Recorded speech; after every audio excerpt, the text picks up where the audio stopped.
오늘은 고린도전서 10장입니다. 10장 23절에서 33절까지 말씀입니다.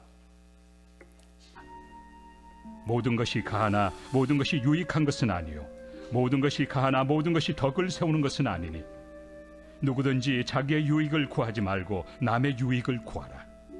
무릇 시장에서 파는 것은 양심을 위하여 묻지 말고 먹으라. 이는 땅과 거기 충만한 것이 주의 것입니다. 불신자 중 누가 너희를 청할 때 너희가 가고자 하거든 너희 앞에 차려놓은 것은 무엇이든지 양심을 위하여 묻지 말고 먹으라. 누가 너희에게 이것이 재물이라 말하거든 알게 한 자와 그 양심을 위하여 먹지 말라. 내가 말한 양심은 너희의 것이 아니요 남의 것이니 어찌하여 내 자유가 남의 양심으로 말미암아 판단을 받으리요. 만일 내가 감사함으로 참여하면 어찌하여 내가 감사하는 것에 대하여 비방을 받으리요. 그런즉 너희가 먹든지 마시든지 무엇을 하든지 다 하나님의 영광을 위하여 하라. 유대인에게나 헬라인에게나 하나님의 교회나 거치는 자가 되지 말고 나와 같이 모든 일에 모든 사람을 기쁘게 하여 자신의 유익을 구하지 아니하고 많은 사람의 유익을 구하여 그들로 구원을 받게 하라. 아멘. 헬라의 비극 시인 소포클레스는 이런 말을 했어요. 인간에게 있어서 최선은 이 세상에 태어나지 않는 것이다. 그리고 차선은 하루 바삐 죽는 것이다. 좋은 말이에요? 나쁜 말이에요? 모르겠어요? 예? 나쁜 말이죠. 그래서 그를 비극 시인이라고 하는 거예요. 생명에 대해서 이렇게 부정적으로 허무적으로 저주적으로 생각하는 것은 이것은 정말 불행한 일이 아닐 수 없어요. 신앙이 없는 인생은 이렇게 불행하게 자포자기적으로 사는 거예요. 이런 사람은 자기가 자기를 업신여기고 스스로를 포기하는 겁니다. 이런 사람은 자기가 자기를 학대하고 자기를 멸시하는 거예요. 이런 사람은 인생을 되는 대로 살고 스스로를 타락과 저주와 불행의 어두운 구덩이 속으로 빠지는 거예요. 아주 불행하고 불쌍한 사람입니다. 자기만 그러고 사는 게 아니죠.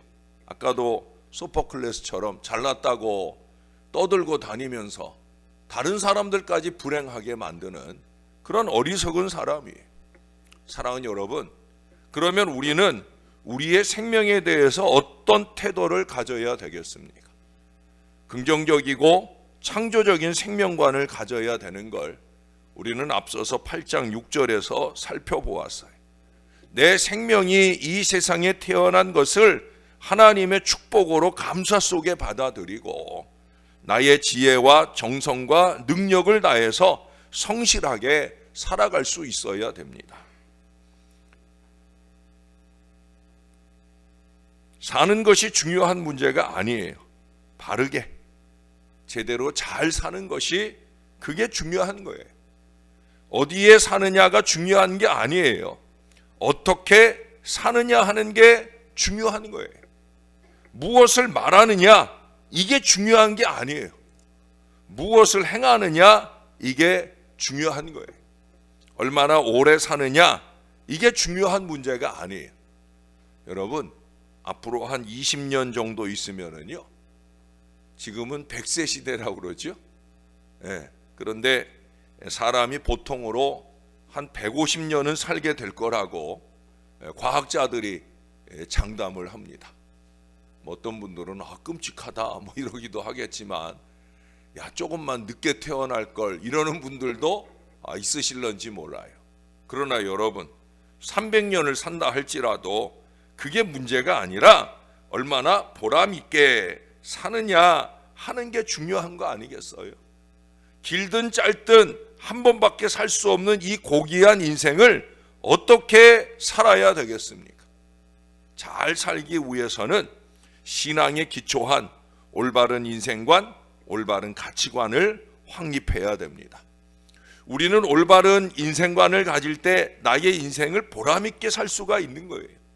올바른 가치관을 가질 때 올바로 생활하며 살 수가 있는 거예요.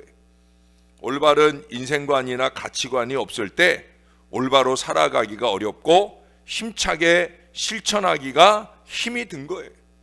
이런 사람은 유혹 앞에 쉽게 타락하기 쉽고, 시련 앞에 좌절하기 쉽고, 고난 앞에 낭망하기가 쉬워요. 초지일관한 행동, 시전여일한 생활, 백전불굴의 그런 태도, 칠전팔기의 의지는 모두가 다 확고한 신앙관, 인생관, 가치관이 없이는 불가능한 일이다라고 하는 거예요. 여러분, 그런 믿는 자로서 우리는 어떤 인생관이 필요하겠습니까? 오늘 잘 말씀해 주고 있잖아요. 먼저는 이 사람과의 관계 속에서 여러분 24절은 말해요. 누구든지 자기의 유익을 구하지 말고 남의 유익을 구하라. 자기 유익을 구하지 말고 남의 유익을 구하라. 요즘 같은 이기적 사회에서 참 어려운 말씀이에요. 예? 이기와 욕심은 그래서 무서운 거예요. 오래전에 솔로몬 왕이 자식 하나를 놓고 싸우는 두 어머니가 있어요. 그래서 그 어머니들에게 어떻게 하라고 그랬어요? 그러면 반씩 나눠 가져라 그랬어요. 그랬더니 한 엄마는 그러겠다고 하고, 한 엄마는 어때요? 예? 사랑의 모정을 가진 그 엄마는 이 친자식을 양보해요. 뜨거운 모정은 생명이 차마 나누어지는 이 잔인한 분배의 이 수학적 법칙을 수락할 수가 없는 거예요. 예? 수학적 법칙이 우리를 살게 하는 게 아니에요. 수학적 법칙이 생명을 살게 하는 게 아니란 말이에요. 이 진짜 어머니는 그렇게 자식을 포기함으로 자식을 다시 찾게 되는 걸 봅니다. 여러분, 인생의 많은 문제들은 아무런 양보 없이 자기 걸 고집할 때 얽히게 되어지는 거예요. 이기와 욕심은 그래서 무서운 거예요. 저는 그래서 이기와 욕심을 싫어해요. 예? 아무리 앞장서 열심히 일해도 이기가 보이면 고개가 돌려져요. 이기는 나쁜 거예요. 자기 유익을 구하기 위해서, 자기 유익을 구하기 위해서 그래서 행하는 모든 일들은 그건 다 나쁜 일이 되는 걸 보게 됩니다. 정말입니다, 여러분. 제가 수십 년 목회하면서 터득한 경험은 이기는 정말 백해무익해요. 교회를 위해서는 더더욱 더 그렇습니다. 여러분, 만일 우리가 이 양보와 희생의 정신에서 살 수만 있다고 하면 인생의 많은 문제들이 얼마나 쉽게 풀려나가게 되겠습니까? 그리고 얼마나 살기 좋은 세상이 되겠습니까? 얼마나 행복한 교회가 되겠습니까? 그게 제가 추구하는 교회 공동체고 세상 삶인데, 사랑하는 여러분, 우리가 좀 더 그렇게 마음을 내놓을 수 있어야 됩니다. 그런데 안타깝게도 우리는 참으로 양보가 없는 이 사회에 살고 있어요. 모두가 분주하게 열심히 목표를 향해 달리다 보니 양보하는 아름다운 모습을 찾아보기가 힘이 든다는 거예요. 차에 오르내릴 때, 승강기 같은 걸 오르내릴 때도 마찬가지고, 문을 드나들 때, 좁은 길에서 승용차들이 왕래할 때, 매표소나 창구 등에서 기다려야 할 때, 이럴 때 양보가 없으므로 말다툼이 일어나고 욕지거리가 오가고 때로는 싸움이 벌어집니다. 여러분, 큰 교회는요, 주차장에서 교인들끼리 주차 문제 가지고 싸우는 일들이 비일비재하다는 거예요. 근데 제가 봐도 그럴 것 같아요. 교회 주차장 같은 데 가봐도 이 주차선 이거 안 지키고, 물론 저도 우리 교회 주차선은 제가 못 지키고 이렇게, 왜냐하면 기둥이 있어가지고 못 지키고 문 열고 하는 것 때문에 못 지키고 지내긴 하지만, 또 일반적인 주차장에서는 주차선을 저는 가능하면 꼭 지키려고 노력을 합니다. 근데 보면은 교회 주차장에서조차 주차선을 제대로 안 지켜내는 그런 사람들을 봅니다. 그러려고 뭐하러 교회 와서 예배를 드리나? 그렇잖아요, 여러분. 그 기본부터 잘 지켜가서 누군가에게 거치는 사람이 되지 않도록 그렇게 살아내야 되지 않겠느냐는 거예요. 무례하고 부도덕한 일이 번번이 일어나고 있다는 거예요. 서로 양보하고 섬기는 마음의 여유가 아쉽습니다. 특히 또 우리에게는 그 양보의 이유가 분명하잖아요. 여기 33절을 보세요. 나와 같이 모든 일에 모든 사람을 기쁘게 하여 자신의 유익을 구하지 아니하고 많은 사람의 유익을 구하여 그들로 구원을 받게 하라. 구원의 문제. 그들로 구원받게 하기 위함이라는 거예요. 그러면서 다시 또 음식 문제를 25절 이하에서 말씀을 합니다. 우리가 앞에 8장에서 봤었죠? 그 8장하고 크게 다르지 않는 말씀을 하고 있는 거예요. 다만 여기 26절에서는 뭐라고 그래요? 이는 땅과 거기 충만한 것이 주의 것입니다. 그렇기 때문에 30절에 가보세요. 만일 내가 감사함으로 참여하면 어찌하여 내가 감사하는 것에 대하여 비방을 받으리요. 물론 요즘은 감사함으로 하는 것도 비방하는 이 끔찍한 인생들이 있어요. 예? 제가 얘기하잖아요. 감사로 마무리하자. 작년에도 여러분 정말 하나님의 큰 은혜가 교회에 임한 한 해였어요. 다른 교회 가서 물어보세요. 교회 재정이나 교회 모든 부분이 우리 교회 같이 그렇게 풍성하게 마무리되는 교회가 여러분 있는지 한번 물어보세요. 다 70%, 80%를 밑도는 안타까운 마무리를 합니다. 근데 우리는 적어도 헌금이 거의 100% 가까이 11조가 많이 부족하죠.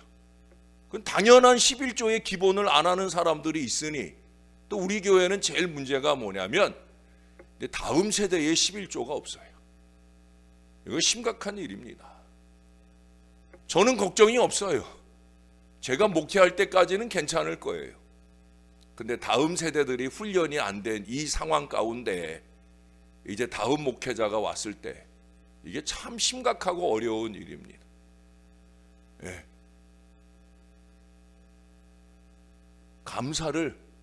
감사로 마무리할 줄 아는 이게 기본 신앙이에요. 여기 분명히 그러잖아요. 감사함으로 참여하는데 어찌하여 내가 감사하는 것에 대하여 비방을 받겠느냐. 그런 일이 일어날 수 없다는 건데 근데 비방하는 인생들이 있어요. 정말입니다. 참 안타깝지요. 답답합니다. 예? 자기는 기본도 못 지키는 주제에 이러니 저러니 말하는 사람들을 많이 보게 되어집니다. 결국 이 관계적 문제를 푸는 열쇠는 뭐냐? 그것은 바로 하나님이에요. 하나님. 그래서 여기 31절에서 뭐라고 말해요? 그런즉 너희가 먹든지 마시든지 무엇을 하든지 다 하나님의 영광을 위하여 하라. 할렐루야. 하나님을 향해서 모이면 되는 거예요. 하나님의 영광을 향해서 좀 마음을 집중하면 되는 거예요. 이 집중된 마음을 놓쳐버리는 게 문제.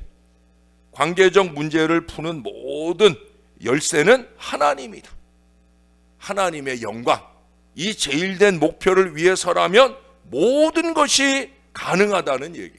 다시 말해 우리의 인생관은 먹든지 마시든지 무엇을 하든지 하나님의 영광, 하나님의 영광. 여기서 분명하게 다 해결이 되는 거예요. 아까 말씀 보았던 24절에 자기 유익을 추구하는 이 어리석음도 다 극복이 되는 거예요. 그렇죠? 하나님의 영광에 집중하면 자기 유익 생각은 안 해요. 내가 박수 받아야지. 내가 칭찬받아야 해. 이 무지한 생각을 안 한단 말이죠. 이름 없이 빛도 없이. 정말 그래요, 여러분. 이름 없이 빛도 없이 우리 하나님의 영광을 위하는 아름다운 마음들이, 아름다운 손길들이, 아름다운 섬김들이 얼마나 많은지 몰라요. 소요리 문답 제1문에 보면 사람의 제일 되는 목적이 무엇이냐라고 묻고는요, 그에 대한 대답을 뭐라고 적어요? 여러분 세례받을 때 다 고백해 보았던 말씀인데, 하나님을 영화롭게 하는 것, 또 영원토록 그를 즐거워하는 것이라고 정의합니다. 인생의 참된 삶의 목적, 아니 신앙, 인생의 참된 삶의 목적은 바로 우리를 지으신 창조주 하나님을 영화롭게 해드리는 거예요. 하나님을 기쁘시게 하고 하나님의 영광을 위하여 살아갈 때 가장 행복하고 하나님이 기뻐하시고 하나님의 놀라운 은총과 축복을 누리게 됩니다. 여러분, 올해는 예수님과 함께, 말씀과 함께, 여러분 액자에다가 예수님 웃으시는 얼굴을 담아 드렸어요. 예? 아침마다 한 번씩 꼭 보셔요.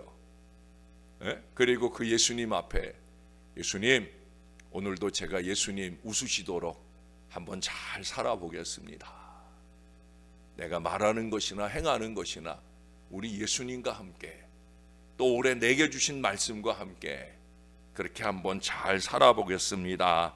다짐하는 저와 여러분들이 될 수 있기를 바랍니다. 먹는 것도 나의 욕심을 위하여 지나치게 값비싼 것이나 먹어대는 게 아니라 그 다음에 먹을 다른 사람 생각 안 하고 그냥 나만 허겁지겁 다 먹어버리는 게 아니라, 예? 하나님의 영광을 위해서 먹을 수 있어야 되는 거예요. 마시는 것도 아무 것이나 마시는 게 아니에요. 알코올이나 마약 같은 거 마시면 하나님의 영광이 되지 않잖아요. 일하는 것도 직장 일이나 가정 일이나 교회 일이나 큰 일이나 잡다한 일들까지도 일하는 자세가 하나님의 영광을 위하여 성실하게 일할 수 있어야 되는 거예요. 언제 하나님의 영광이 충만하게 되겠습니까? 출애굽기 40장 34절 이하에 보면 모세가 하나님의 말씀대로 성막을 다 완성했을 때 여호와의 영광이 그 성막에 임했다라고 말씀하고 있어요. 어떻게 했다고요? 말씀대로. 예? 성막을 짓는 모세의 노력이나 솔로몬의 성전이나 그냥 말씀대로. 여러분, 주님의 교회는 말씀대로 세워져 갈 때 하나님이 영광 받으시는 줄로 믿습니다. 역대하 5장 11절 이하에 보면 다윗이 제사장들을 정결하게 하고 모든 악기를 울리며 소리를 높여 여호와를 찬송할 때 여호와의 전에 구름이 가득하고 여호와의 영광이 하나님의 전에 가득하게 되었다고. 찬송할 때. 여러분, 교회는 찬송의 소리, 감사의 소리가 넘칠 때 하나님의 영광이 강력한 줄로 믿습니다. 요한복음 8장 29절에 보면 하나님의 기뻐하시는 일을 행할 때 하나님께 영광이 된다는 거예요. 제발 하나님이 기뻐하시지 않을 일을 하려고 전화통 붙들고 애쓰고 그러지 마시고요.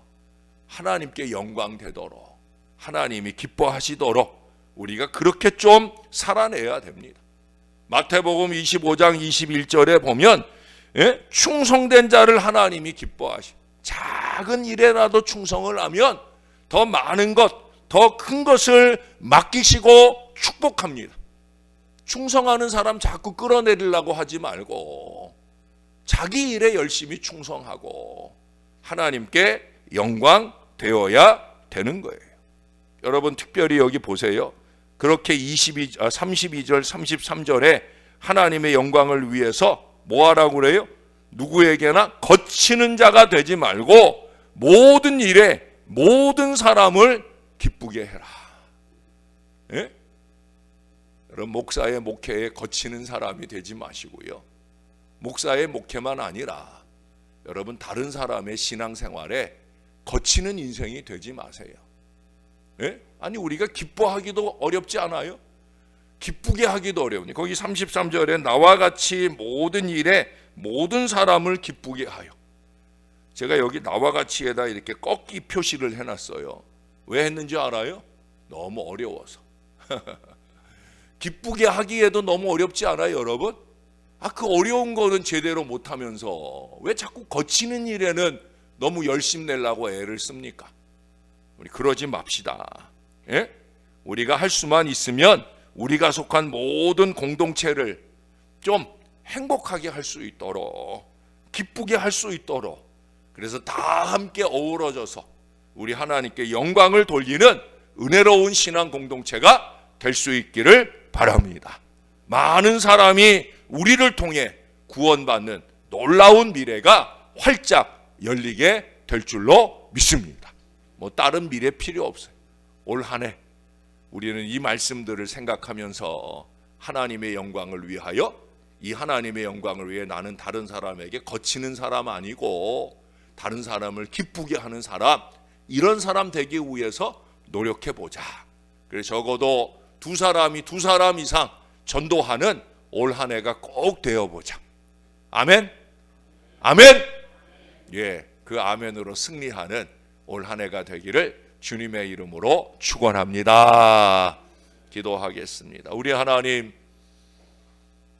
하나님의 은혜로 예담동산 99기가 정말 큰 은혜 중에 마쳤습니다.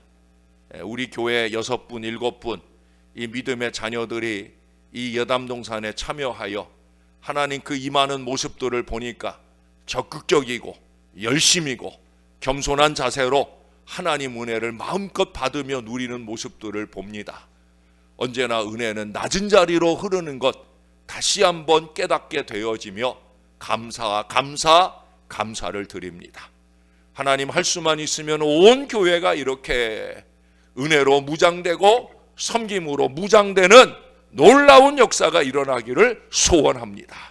하나님 오늘 말씀을 통해서 보아도 우리는 오직 하나님의 영광을 위하여 기본적 신앙을 지키고 더 큰 것들을 이루어내는 하나님 사람들 되기를 소원합니다. 정말 주님의 기쁨을 이뤄내는 주님의 사람들로 잘 살아낼 수 있도록 다 보고 계시고 다 듣고 계시는 그 하나님을, 그 하나님의 마음에 거치는 인생이 되지 않도록 하나님 우리를 도와 주시옵소서. 무엇보다도 우리 하나님 우리와 함께 해주셔서 우리가 관계하고 사는 모든 사람들에게 거치는 인생이 되지 말게 하시고 기쁨과 유익을 줄 수 있는 작은 노력이라도 기울이며 살 수 있게 도와 주시옵소서. 어려운 자리에서 애쓰고 수고하는 사람 끌어내리려고 애쓰는 인생 되지 말게 하시고 잘한다, 열심히 해라, 격려하고 도와줄 수 있는 믿음의 사람들 될 수 있도록 우리를 붙들어 주시옵소서. 우리 하나님, 하나님이 영광을 받으시고 많은 영혼이 구원을 받는 올해 2024년이 되어야 되겠습니다. 온 교회가 어찌하든지 7가지 이적 역사를 위해서 마음을 모으고 생각을 모으고 무엇보다 믿음의 기도를 모으는 하나님의 사람들 다 될 수 있도록 은혜 베풀어 주시옵소서. 우리 김선옥 권사님 어제 입원하셔서 이제 마지막 진료를 다 받고 이제 15일에 수술을 시작으로 허리 수술도 하고 무릎 수술도 할 예정으로 있습니다. 다음 한 주간 많이 힘겨운 시간들 지날 터인데 이제 앞두고 있는 이 주간의 남은 날들 온 교회가 더 집중하여 믿음의 기도를 드리게 하시고 하나님의 큰 은혜와 치유의 역사가 나타나게 하셔서 앞으로도 더 주의 기쁨을 위하여 쓰임받는 여종 되도록 은혜 베풀어 주시옵소서. 감사합니다. 예수님의 이름으로 기도합니다. 아멘.